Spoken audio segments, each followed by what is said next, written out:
dhe kërkon të bëj politik të ullët me një akt që do duhet ishte thjesht dhe vetëm kombëtar dhe institucional. Ne do të votojmë, siç edhe bëm, pro marrëveshjes, po as titujt patetik të marrëveshjes së Shqipërisë, vendi vetëm unik që po ratifikon një marrëveshje me emrin e njeriu në hall në titullin e tij. Nuk e shpëtojnë dot Edi Ramën nga frika e krimeve të tij kundër shqiptarëve dhe kundër interesit të aleatëve tanë strategjik.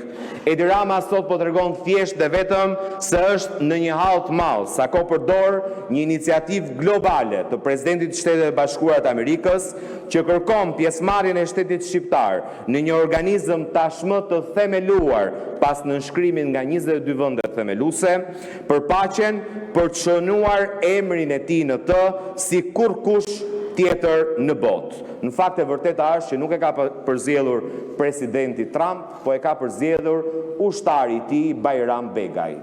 Se këta s'din as ç'a sjellin, as ç'a bëjnë. Vetëm një hall i madh mund ta detyrojë Edi Ramën të ndërmarrë një cirk të tillë qesharak.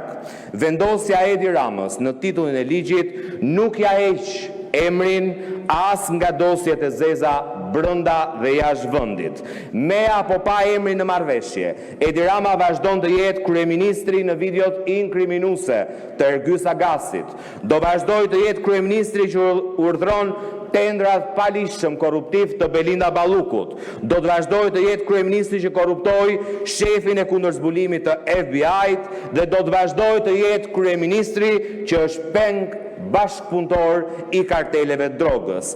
Asnjë titull nuk e fshen dot këtë, me gjithë mirësinë që ka pasur Elisa për ta propozuar dhe për ta përfshirë. Asnjë marrëveshje nuk e fshin atë që Edi Rama i ka bërë interesit shqiptarëve dhe interesit të partnerit ton strategjik, Shtetet Bashkuara të Amerikës. Dhe asnjë emër në letër nuk e shpëton këtë kryeministër nga përballja.